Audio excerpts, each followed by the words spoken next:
Good morning મિત્રો, આજની સવારની પ્રેમી સલામ, જય મસીહ કી, પ્રેઝ ધ લોર્ડ, હાલેલુયા.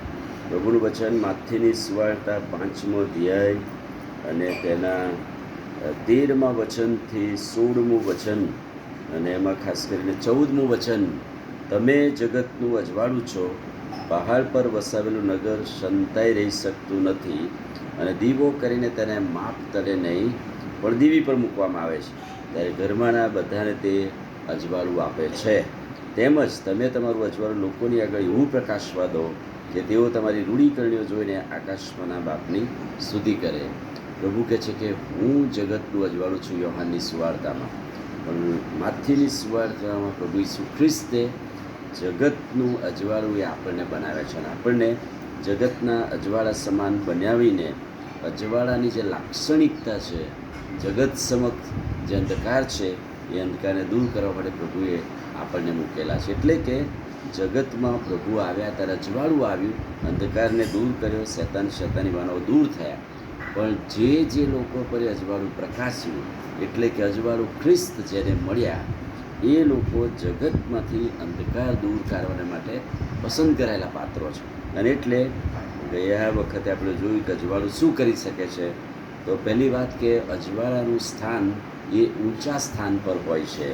એમ કહેવાય છે કે એ અજવાળું, એ દીવો માપ તળે, એટલે કે નીચે નહીં પણ ઊંચા સ્થાન પર ઊંચે મૂકવામાં આવે છે, કે જેથી કરીને ઘરમાંના બધાને તે અજવાળું આપે છે. ખ્રિસ્તી જીવન ઉચ્ચ કોટી પર ઊંચે મૂકવામાં આવેલું છે, કે જેથી કરીને ઘણા બધા લોકો અંધકારમાં બેઠેલા છે, એમના સુધી ખ્રિસ્તનો પ્રકાશ જઈ શકે. એ હેતુથી આપણને જગતના અજવાળા સમાન બનાવે છે. બીજી વાત, અજવાળું જ્યારે દીવો ઉપર મૂકવામાં આવે છે ત્યારે કહે છે કે એ અજવાળું સીધી લીટીમાં સ્ટ્રેટ ફોરવર્ડ એકદમ સીધું જ પ્રકાશે છે, જેથી કરીને અંધકાર દૂર થાય છે.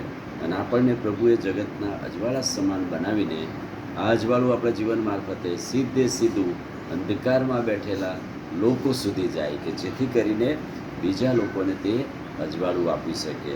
અને ત્રીજી લાક્ષણિકતા એ છે કે અજવાળું એ પોતે, એ દીવો કે દીવી પોતે બળશે પણ બીજાને અજવાળું આપશે. એટલે કે પ્રભુ ઈસુ ખ્રિસ્ત પણ આ જગત પર આવ્યા ત્યારે છેક વધસ્તંભ પર સુધી, પોતાના મરણ અને મોત સુધી એમણે જગતને અજવાળું આપ્યું. અને ખ્રિસ્તી જીવન પણ એવું જ છે. એ અજવાળું કહે છે કે બીજાને પ્રકાશ આપવા માટે પોતે ઓગળી જશે, પીગળી જશે. દાખલા તરીકે મીણબત્તી સળગાવીએ તો મીણબત્તી એ ઓગળી જાય છે, પણ એનો ગુણધર્મ એ છે કે બીજાને અજવાળું આપવાનું. ખ્રિસ્તી જીવન અંત સુધી, છેલ્લા શ્વાસ સુધી એ પીગળી જાય પણ બીજાને અજવાળું આપે છે. ત્યારે ઘરમાંના બધાને તે અજવાળું આપે છે. અને એટલે શું લખ્યું છે? તમારું અજવાળું લોકોની આગળ એવું પ્રકાશવા દો કે તેઓ તમારી રૂડી કરણી જોઈને આકાશમાંના બાપની સ્તુતિ કરે.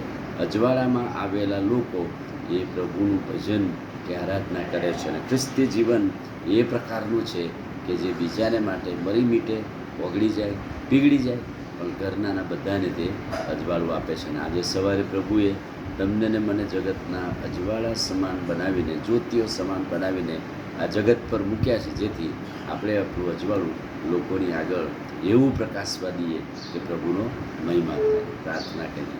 મારા પ્રભુ, આજે સવારે તમારા અદ્ભુત, પવિત્ર, ખાતરીદાયક વચન, તમે જગતનું અજવાળું છો, અને આ અજવાળું એ તમે પ્રભુ અમારામાં આપ્યું, કે જેથી કરીને અમે પણ અજવાળું લોકોની આગળ એવું પ્રકાશવા દઈએ કે પ્રભુનો મહિમા થાય. અને આજે સવારે જગતની જ્યોતિઓ સમાન, જગતના અજવાળા સમાન અમને બનાવો.